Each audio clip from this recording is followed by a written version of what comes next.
Raya et le Dernier Dragon, c'est le tout nouveau Disney qui vient de débarquer aujourd'hui sur Disney+. Prévu à l'origine en salle de cinéma, mais délesté au final sur la plateforme de Disney, est-ce qu'il vaut réellement la peine d'être regardé? Ou bien Walt Disney s'en est-il débarrassé comme il l'avait fait l'an dernier avec Artemis Fowl? C'est ce qu'on va voir aujourd'hui ensemble dans cette critique.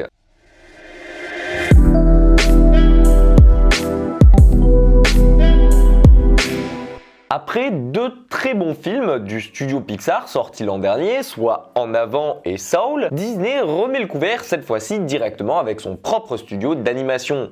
Chose qu'on n'avait plus vue depuis Frozen 2 qui était sorti en 2019 maintenant. Et j'ai pas envie de m'en rappeler. Et à la base, je dois vous avouer que j'étais pas très convaincu par ce retour avec Raya, surtout quand j'avais vu la bande-annonce qui m'avait laissé ni chaud ni froid. Mais au final, je me suis dit, bon, pourquoi pas, tu risques rien à tenter de le regarder, donne-leur une chance quoi. Et c'est ce que j'ai fait. Et j'aurais peut-être dû m'écouter. Dans ce nouveau film d'animation, vous allez donc suivre la princesse Raya, fille d'un régent qui dirige une des 5 terres du royaume de Kumandra. Un royaume qui est divisé depuis des années maintenant, depuis qu'à l'époque des dragons, il y a quelques centaines d'années, ont donné leur vie au profit de la civilisation humaine. Eux qui ont tout fait pour les sauver d'une force maléfique qui s'appelle le Drûn, ils n'ont laissé comme seule preuve de leur passage une pierre de dragon qui attire depuis des années maintenant convoitise et envie. Et malheureusement pour eux, et lors d'une tentative pour s'en emparer, la pierre se fracasse en 5 morceaux que chacun des régents va prendre pour s'enfuir avec, mais ils ne savaient pas qu'elle leur permettait aussi de les protéger du Drûn. N'ayant donc plus aucune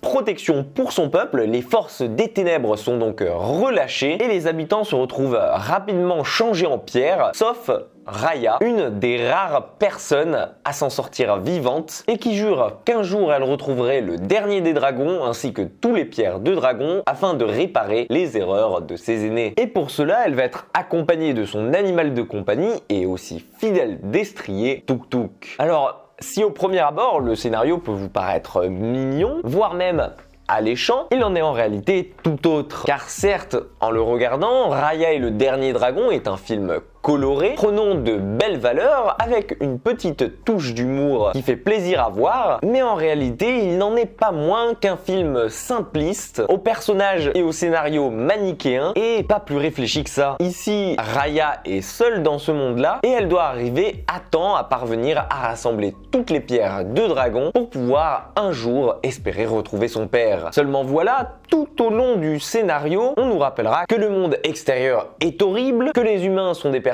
avides de pouvoir et qu'il ne faut faire confiance à personne. Bref, de ce côté-là, on peut pas dire que ce soit le Disney avec la morale la plus réfléchie ou bien même la plus nuancée puisqu'elle aurait réellement gagné à avoir plus de tact pour être introduite. Côté dessin et animation, j'ai trouvé en revanche que le film faisait plutôt bien son taf, surtout au niveau des décors qui sont variés et très jolis, même si personnellement je reste pas trop fan de la tête de nos personnages. Et côté humour, en revanche, là c'est autre chose. Le film est souvent enfantin et il plaira donc sûrement aux plus petits, mais j'ai trouvé que l'humour était poussif, voire même un peu trop par moment. Dans l'ensemble, le scénario de ce Raya n'apporte rien ou peu face aux autres productions qu'on a l'habitude de voir sortir de chez Disney. Pas de touche particulière, ni même aucune musique qui en ressortirait. J'ai moi-même eu peine à m'y accrocher tant le film ne se démarque dans aucun domaine en particulier et qu'il est surtout plombé dans son ensemble par un scénario bateau et qui fait appel plusieurs fois au scénarium et au pouvoir de l'amitié. Alors ne vous trompez pas, le film reste néanmoins sympathique à regarder comme ça. C'est pas la purge que nous avait offert Artemis Fowl et c'est pas aussi chiant qu'un La Reine des Neiges 2 et je pense que